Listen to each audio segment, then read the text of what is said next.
혈압 상승으로 각종 두통이 발생한다. 혈압이 상승하게 되면은 뇌에 충분한 혈액을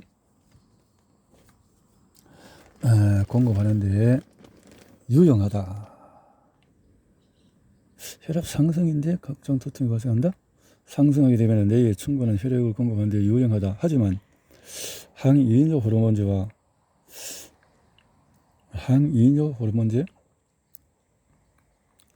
그다음에 안지오텐신에 의해서 수축된 동맥은 혈압 상승에 의해서 영향을 더욱 받게 된다. 특히 머리 부위에 있는 동맥들은 혈관 수축 물질에 의해서 수축되었다가 심장 박출량 증가에 따라서 강하게 확장되므로 혈관이 진폭이 더 커지게 된다. 이러한 혈관의 움직임은 혈관 주위로 파동을 일으킨다. 예를 들어서 연못에 작은 돌보다 더 큰 돌을 던졌을 때 파동이 큰 원리와 같다. 이 커진 혈관 주위의 파동은 두피 주위에 있는 신경세포에 영향을 주어 머리가 찌끈거리는 통증이나 다양한 두통을 유발한다. 이 두통이라는 게 결국은 약 때문에 올 수 있다. 이 말인데요. 평소 저혈압이거나 간혹 혈압이 낮아지는 사람들은 큰 동맥보다는 작은 동맥이 영향을 받기 때문에 작은 동맥이 분포한 기위 근처에 파동이 발생하여 옆으로 퍼져가면서 편두통이 발생한다.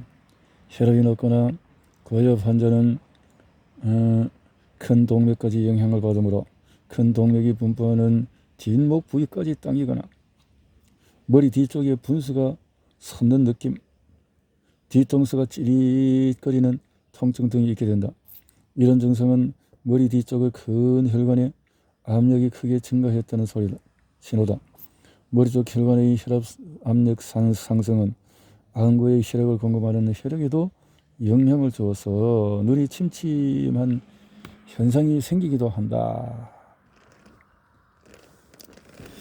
또 고막은 또 바깥쪽에 또 압력을 받고 이렇게 되면 고막은 평소보다도 증가해서 미세한 움직임이 생긴다. 고막의 비정상적인 움직임은 또 고정된 종이 조각이 바람을 맞으면 떠오는 소리를 내듯이 또 귀 속에서 잡음을 생성한다. 이것이 이명이다. 또한 혈압 상승에 따라서 림프액의 흐름도 방해를 받아서 달팽이관의 림프압도 불안정해진다. 이것도 어지러움이나 이명이 발생하는 원인이 된다. 자연 환경에 따라서 혈압은 수시로 변하게 된다. 고지대나 비가 올 때는 저기압 상태이므로 기압에 의해서 혈압도 낮아지고 이를 보상하기 위해서 몸은 신속하게 혈압을 상승시킨다. 그렇기 때문에 높은 산을 오르거나 날씨가 흐리고 비가 올 때는 어지러움과 두통이 더 심해질 수 있다. 또한 여기에다가 더 언급할 수 없을 정도의 다양한 원인에 의해서 두통은 발생하지만 거의 대부분 수분과 관련되어서 나타난다는 사실이다. 어지러움, 가슴 두근거림, 두통, 안구 통증, 이명 등은 혈액순환을 적극적으로 수행하는 신체의 응급적인 반응으로 이해해야 한다. 앞서도 설명했듯이 혈액순환 장애는 피 속에 수분이 부족한 탈수가 근본 원인이므로 탈수를 교정하면 혈압과 관련된 증상을 쉽게 고칠 수가 있다. 단 심리적인 요인에 의한 탈수는 염분과 수분의 적절한 공급보다는 정신적인 안정이 뒷받침되어야 극복이 될 수가 있다. 정신적인 안정이 뒷받침되어야 한다.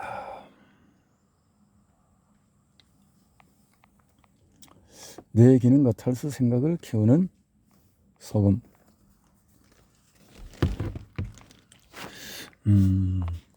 나는 생각한다고 존재한다. 이는 다른 모든 사물을 의심할 수 있어도 그와 같이 의심하고 있는 나의 존재는 의심할 수 없다는 것이다. 이 명제는 프랑스의 철학자 데카르트가 또 방법적인 회의 끝에 도달한 철학의 출발점이 되는 제원리다. 하지만 가정과 학교, 사회에서 점점 사라져가는 인문학, 교육, 물질이 우선인 시대는 사회구조, 청단이라는 이름으로 복잡해가는 세상의 영향인지 사람들의 생각이 점점 사라져가고 있다. 따라서 나는 존재한다라는 철학적인 가치를 이해하고 삶의 의미를 찾아내기란 보통 일이 아니다. 마음이 공허해지고 이에 뒤따라 두려움이 엄습하며 점차 존재 이유를 상실해가는 현대인들이 증가하고 있다. 이런 상황이 극단적으로 진행되면 생을 마감하는 자살도 서슴지 않게 된다. 특히 우리나라는 불현듯 또 이렇게 자살 일이라는 불명예를 안고 있다. 갈수록 삶의 의욕을 상실하는 이와 같은 위기의식을 사회 국가적인 차원에서 어떻게 해결하려는 운동들이 일어나야 되는 거죠. 자, 만약에 일상생활을 할 수 없을 정도의 무기력을 동반한 심각한 있다면은 그 신부전일 가능성이 있다. 무기력하다면은 그 수분 관리가 필요하고 이런 분들은 반드시 의사들과 도움을 받을 필요가 있을 것이다. 이건 조금 위기가 있을 때는 혈압 상승을 위해서 심장도 애쓴다. 혈압 상승을 위해서 심장 모든 기관들이 그렇겠네요. 심장의 혈압 상승을 위해서 심박 출량을 증가시킬 때 이를 위해서 심장의 펌프질은 더 강하게 그래서 심박이 높아질 수밖에 없다. 심장의 박동이 너무 빠르고 강하면 심장이 쪼이듯이 아프고 심하면 호흡 곤란 증세도 나타난다. 이런 경우는 혈액순환이 생명을 위협할 정도가 안 되고 뇌의 산소 공급이 극단적으로 부족해서 일어나는 현상이다. 이것은 공황장애의 대표적인 증상이다. 따라서 공황장애도 탈수의 전형적인 증상이고 특히 감각적인 동료와 함께 이제 칼륨 섭취가 지나치게 많은 사람에게 흔하다. 이렇게 또 공황장애도 특히 감정적인 동료와 함께 칼륨 섭취가 지나치게 많은 사람에게 그러니까 소금이 더 필요한데 칼륨이 너무 많다. 이러면 그럴 수 있다라는 거죠. 암과 면역력. 암세포는 소금과 물로 파괴된다. 암세포는 신체가 노화되어 갈수록 세포 변이 가능성이 증가한다. 그리고 세포 변이는 암세포로 발전할 수 있는 기회를 제공한다. 그래서 암은 노령성 질병에 해당한다.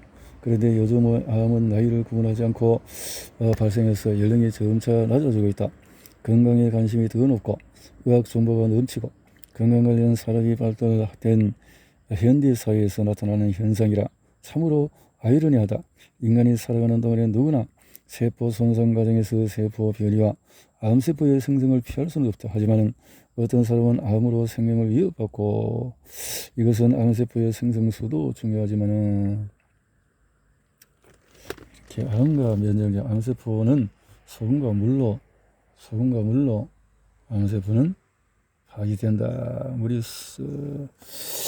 암은 축복이다. 암을 이겨내는 마음은 회사에서 듣는 말 중에서 가장 두렵고 무서운 말은 암일 것이다. 그래서 암이라는 말을 듣고 눈앞이 캄캄해진다. 암 자체보다 더 무서운 것은 심리적인 공황이나 절망감이다. 암도 무섭지만 암 진단 후 다가오는 절망감은 암보다 더 무섭다.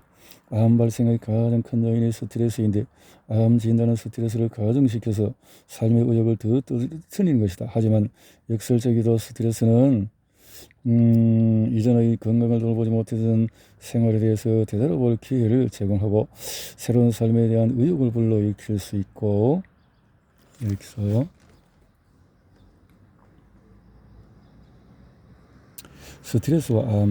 스트레스도 암도 소금과 물로 다스린다. 스트레스도 암도 지나친 스트레스는 만병의 근원이다. 스트레스 대처법에서 밝힌 것처럼 스트레스는 에너지 대사를 증가시켜서 과도한 육체적인 정신적인 활동까지도 감당할 수 있도록 한다. 하지만 에너지 대사 과정에서 증가한 열은 조직세포에 더 많은 손상을 입히게 된다. 에너지 대조사 과정에서 생산된 에너지의 약 40%는 활동 에너지로 이용되고 약 60%는 열 에너지로 남게 된다. 열 에너지는 체온 유지에 중요한 역할을 하지만 정상적인 체온 유지를 초과하는 열은 쓸모없는 열의 에너지다. 그런데 스트레스 상황에서는 열 에너지가 지나치게 증가하므로 조직 세포에 심각한 피해를 줄 수가 있다. 하지만 똑같은 스트레스 상황에서도 세포 사이에 존재하는 것의 양에 따라서 체온 조절 양상은 달라진다.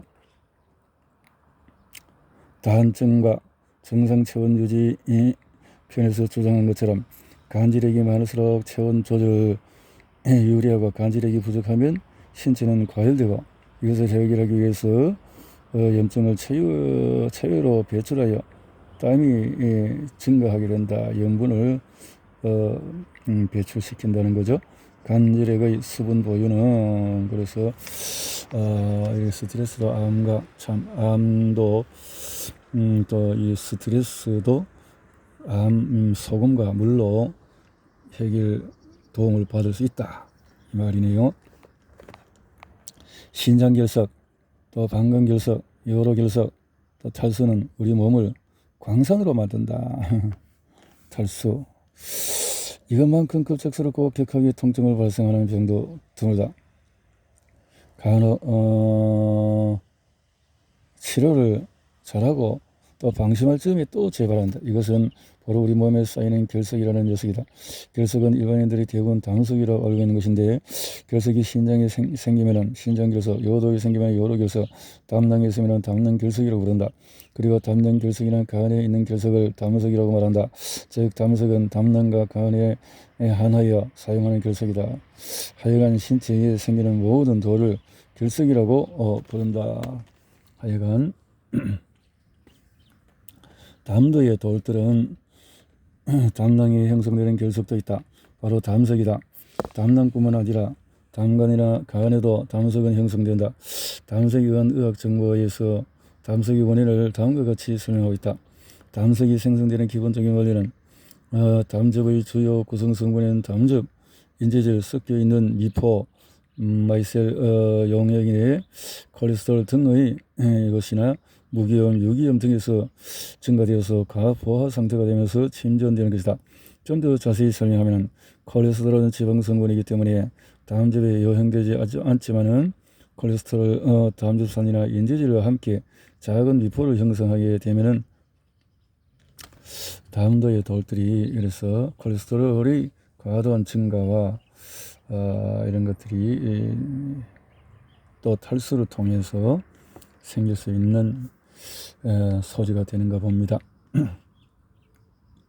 골다공증의 원인과 해결책은 골다공증 칼슘 보충제보다도 천일염이 답이다. 골다공증에서 천일염으로 칼슘이 뼈에서 빠져나가서 뼈의 강도가 줄어들어 아주 작은 충격에도 쉽게 부러진다. 나이 들어서 노화가 진행되면서 누구나 겪을 수 있는 일이다. 바로 골다공증이다. 이러한 골다공증이 크게 증가하는 추세다.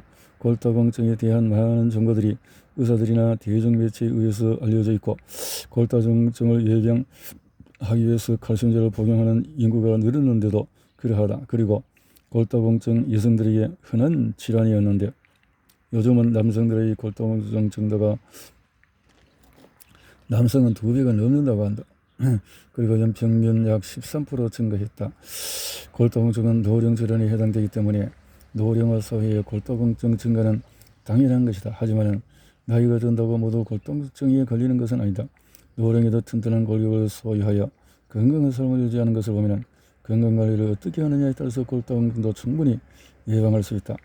기성장과 마찬가지로 골다공증을 예방하면 누구나 칼슘 보충, 그래서 어지간한 가정이면 아이나 어른할 것 없이 칼슘 보충, 그리고 골다공증을 앓는 사람이라면 그렇게 하고 있는데 이것도 역시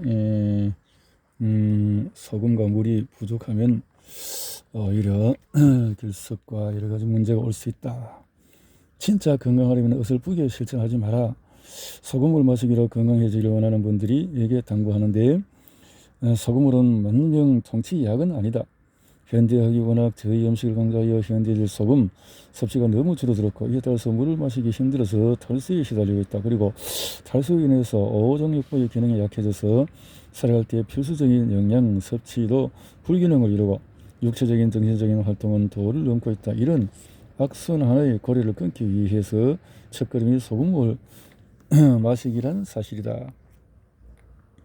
소금을 마시기와 함께 꼭 잊지 말아야 하는 것은 균형 잡힌 3끼 식사이다. 활동량이 매우 적은 분들도 2끼 식사도 가능하나 일 섭취량을 곡물 육류는 주식이므로 충분한 양을 이렇게 섭취하는 것이 좋을 것이다 하는 것이네. 인생에서 최고의 축복은 건강입니다. 몸과 마음 모두를 바꾸는 물과 소금. 건강을 유지하는 기본은 체내의 수분 관리이다. 물은 생명 유지에서 가장 중요하기 때문에 생명의 물로부터 시작한다는 사실은 누구나 알고 있을 것이다. 새로운 생명의 기원에는 수정나는 그 구성분의 약 85% 이상이 수분이다. 출생 시에 약 80%의 수분을 보유하고 성장하는 노화 과정을 거쳐서 사망에 이를 때 약 40에서 45%의 수분 보유량을 보인다. 출생하여서 늙어 죽을 때까지의 노화 과정은 전체 수분량의 약 절반이 사라지는 과정이라고 말할 수가 있다. 노화는 물이 빠지는 것이 노화다. 과도한 소금과 수분 섭취는 자살 행위와 다르지 않아. 과도한 건 안 된다. 생명의 근원의 물을 잘 관리하여서 건강하기를 원하면 소금과 물을 균형 있게 적당량 섭취해야 한다. 하지만 현재 의학에서 권장되고 있는 소금 섭취 줄이기로 체내 염분이 결핍되고 이에 따라서 체내 수분도 결핍되어 탈수에 시달리는 사람이 증가하고 있다. 반대로 소금의 효능을 알고 또 의도적으로 소금 섭취를 증가하는 사람도 있다. 또한 물을 의도적으로 많이 마시는 사람도 많다. 이렇게 탈수에 시달리는 사람이 건강을 되찾기 위해서 현대의학 또 대체학 등에서 권장하는 정보를 활용하여서 해결하려고 한다. 탈수 상태, 즉 병을 고치라는데 그런 과정 중에서 또 다양한 방법이 오히려 탈수 상태를 악화시키기도 한다. 소금과 물의 견장은 맞지만 둘 다 부족하여 탈수가 악화된다. 사막에 비가 오지 않는 심각한 가뭄에 해당하는 것이다. 수분을 관리하는 가장 중요한 장기인 신장에 수분이 부족하여서 신장은 점차 말라간다. 소변색은 노란색보다도 진하고 이를 배뇨량과 배뇨 횟수가 매우 적은 것으로 확인이 가능하다. 소금 섭취 제한, 적당한 수분 섭취, 소금과 물의 균형이 깨어진 상태, 비가 때에 맞춰서 적당히 내리지만 모래 토질이거나 숲이 없어서 취수 관리가 안 되어서 폭우가 안 온데도 홍수가 일어나는 상황에 해당한다. 인체는 혈액의 염도가 낮아지는 것을 막기 위해서 조직에 저장되어 있는 염분을 혈액으로 이동시키므로 조직의 기능을 서서히 잃게 된다. 따라서 병도 서서히 나타난다. 건강에 관심 있는 사람들이 가장 많이 실천하고 있는 방법이다. 소변색이 밝은 노란색보다도 투명하고 마시는 음수량에 비해서 배뇨량과 배뇨 횟수가 많다. 소금을 섭취하는 방법은 음식으로 섭취하는 것이 가장 좋다. 소금물을 마셔야 하는 세상이 참으로 안타깝다. 건강에 관련된 정보들이 소금에 대해서는 보통 부정적으로 활용되고 있으니 갈수록 소금 섭취가 감소하고 있다. 심지어 무염식을 실천하는 사람들도 있으니 소금의 중요성을 누구보다도 잘 알고 있는 저자는 이런 현실을 소금물 마시기로 극복하도록 알리고 있다. 하지만 인간은 맹물을 마시는 것이 자연스럽기 때문에 소금을 마시기란 다소 무리가 따르는 소금 섭취다. 그렇다면 소금을 섭취하는 가장 좋은 방법은 자 우선순위로 한번 찾아보자 건데요. 자, 참고하면서 물과 천임절의 비율을 조절해 가면서 할 필요가 있다. 물과 소금의 소비도 줄여야 한다. 탈수는 커피, 녹차, 술 이런 것이 과대해져서 이럴 때는 탈수가 생길 수 있기 때문에 혈관은 신체 활동에 의해서 더 건강해진다. 특히 정맥피는 혈관 주위에 있는 근육의 수축력에 의해서 심장 쪽으로 이동하는 힘을 얻는다. 특히 엉덩이를 포함해서 하체 근육은 제2의 심장이라 할 정도로 혈액순환이 중요하다. 따라서 걷기와 같은 적당한 운동은 혈액순환에 많은 도움을 준다. 평소 운동할 시간이 없다면 스트레칭하거나 기지개를 자주 펴고 대중교통을 이용한다면 도움이 될 것이다. 환경과 마음이 시원하면은 물을 아낄 수가 있다. 환경 온도도 탈수와 깊은 연관이 있다. 옷이라든가 이래 활동하는 것을 도움을 받아서 할 필요가 있겠다라는 건데요. 자, 이렇게 물을 마시고 갈증이 있을 때는 이미 체내 수분이 1% 이상 손실된 상태이기 때문에 미리미리 물을 잘 해서 갈증이 오지 않도록 하는 것이 도움을 주는 것이 역시 소금이 필요하다. 소금이 있으면 물이 또 더욱 당기니까 소금물을 마시다가 물과 소금을 또 오해하기도 한다. 소금이 들어있는 물을 마시다가 부작용을 경험하는 분들도 있는데 의학을 하시는 분들은 이것을 명현 반응이라고 한다. 하지만은 명현 반응이 일시적인 부작용이지만은 지속적인 부작용은 잘못 실천하고 있다는 신호이니까 본인의 물을 마시는 습관을 확인해 봐야 한다. 소금을 마시는 것은 그래서 두통 또 이런 것들이 지속이 되면 안 되고요. 몸이 잘 붓는 사람이 소금과 물을 균형 있게 섭취하면은 신체는 지금까지 부족했던 수분을 더 적극적으로 흡수하므로 부종이 일시적으로 더 심해질 수 있다. 하지만은 세포 바깥쪽과 안쪽 모두 수분이 충분해지면은 보통 2주 이내에 부종은 사라진다.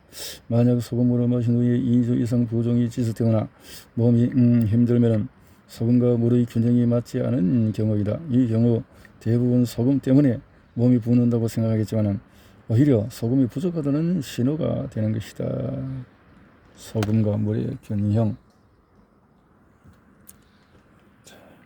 엔도르핀을 방출 촉진하는 물질이 뭐였나요? 엔도르핀.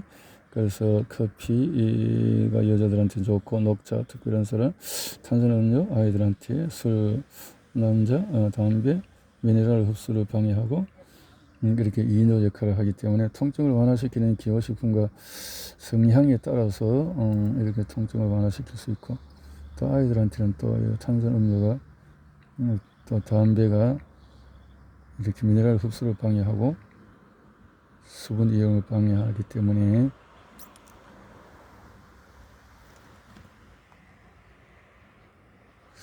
탈수의 원인과 예방법은 물 마시기도 요령이 필요하다.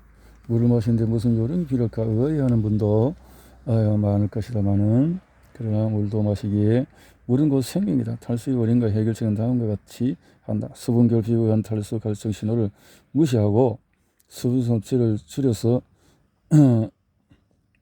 수분이 결핍된 상태에 이렇게 탈수, 염분 결핍에 의해서 탈수, 염분, 그래서 소금, 갈증, 탈수를 해결하는 열쇠는 소금이다. 탈수를 해결하기 위해서 소금이 필요하다. 커피를 줄이고 금연, 금주, 커피, 술, 담배 그 치명적인 유혹에서 벗어나기는 이런 결심을 할 필요가 있다라는 거죠. 통증 수용기 또 통각 수용기는 세 가지로 나뉘는데 기계적인 통각 수용기 또 잘리거나 압착되거나 포집하는 등 기계적인 손상에 의해서 또 온도 통각 극한적인 온도 상황에서 고온이나 저온 때 또 뭐 통각 수용기 다형 손상된 조직에서 방출된 자극성 화학물질 이런 것들에 대한 통증이라는 것이 또 있는데 특히 이게 음료에 의한 것도 있을 수 있다라는 거죠. 알칼리성 체질 또는 산성 체질 모든 체질을 아우르는 물과 소금이다. 우리나라 사람들은 유난히 체질을 많이 따진다. 특히 19세기에 이제마에 의해서 정립된 사성의학이 현대의학에서 많이 이용되기 때문에 뜻하다. 사람들은 체질적인 특성에 따라서 태양, 태음, 소형, 소음으로 나누는데 진단하는 이 체질에 대한 관심을 많게 했다는 거죠. 인체의 산도는 약 알칼리성이다. 교과서적인 pH에 대한 설명인데 약 알칼리성. pH는 수소이온 농도가 마이너스로 수소이온이 많으면 이렇게 하기 때문에 말한다. 신체를 약 알칼리성이지만 이것을 초과하는 알칼리성 또 미만은 산성으로 정의해 볼 수가 있다. 조금 부족하거나 좀 과잉하거나 쇼크, 절터, 원인을 알 수 없는 의식불명은 탈수를 암시한다. 절터, 갑작스러운 의식을 잃고 쓰러지는 경우를 경험한다면 이것은 참 난감한데, 쇼크에 대한 일반적인 설명. 쇼크는 급성질환이나 상해의 결과로서 이 기관에 충분한 혈액 공급을 할 수 없어서 오는 것이기 때문에 이때도 역시 이 수분이 필요해진다 이거죠. 공황장애의 원인과 해결책. 두려움을 날리는 소금물. 세상을 살다 보면 예기치 못한 일이 발생할 때 참으로 난감하다. 난감해진다. 탈수는 간의 노폐물 제거 시스템뿐만 아니라 체내의 핵심 요소들을 또 공급하는 기능을 방해한다. 아미노산 중에 신체에서 합성할 수 없어서 외부에서 공급되어야 하는 아미노산, 또 필수 아미노산이라고 한다. 트립토판은 필수 아미노산의 하나이다. 단백질 섭취가 부족하거나 트립토판이 지나친 소모는 트립토판의 부족을 이야기한다. 트립토판은 신경전달 물질인 세로토닌의 원료가 된다. 세로토닌 된다. 나트륨과 당의 공동 음반은 정건상피. 트립토판을 비롯한 필수 아미노산의 결핍은 탈수와 관련성이 매우 크다. 탈수는 소화 기능을 억제하여 식욕을 떨어뜨려서 영양 공급을 방해하고 노폐물 대사를 위해서 아미노산을 과도하게 사용하기 때문이다. 즉 수입은 적은데 과소비로 지출은 늘어나서 경제적으로 궁핍하게 사는 사람처럼 탈수는 아미노산의 공급 부족과 과도한 사용을 부추겨서 항상 아미노산의 결핍을 초래하게 한다.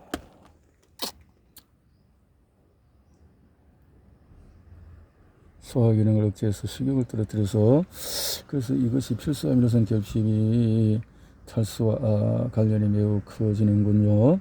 탈수, 소화 기능이 억제가 되고 또 식욕이 없어지고 또 영양 공급이 방해되고 노폐물 대사를 위해서 아미노산을 또 과도하게 또 사용하니까 노폐물이 잘 빠지지 않으면 그럴 수 있고, 그래서 수입은 적은데 과소비로 지출이 늘어나서 경제적으로 궁핍하게 사는 사람처럼 이렇게 탈수는 아미노산의 공급 부족과 과도한 또 사용을 부추겨서 항상 아미노산의 또 결핍을 초래하게 된다라는 건데요. 필연적으로 내 활동에 필요한 필수 아미노산의 공급도 부족하게 되니까 공장의 원료 공급이 원활하지 않으면 공장의 가동률이 떨어지듯이 뇌에 필요한 아미노산이 부족하다면 뇌 활동은 또 제한될 수밖에 없다. 특히 트립토판이라는 원료 부족으로 세로토닌의 생산이 중단이 된다면 합창단이나 오케스트라의 지휘자가 없는 것처럼 신체는 아름다운 하모니를 잃게 되고 결국 우울증이라는 굴레를 쓰게 된다. 이런 사람들은 매사에 활기를 잃고 부정적인 사고에서 벗어나기가 힘들게 되어진다. 실제 주위의 환경들이 매우 긍정적인데도 남들과 다른 시각으로 부정적이라면 단순히 본인의 성격만 탓할 것이 아니라 의학적인 접근이 필요할 것이다. 신체의 어떤 이상에 의해서 우울증이 발생했는지 살펴볼 필요가 있다. 물과 소금의 중요성입니다.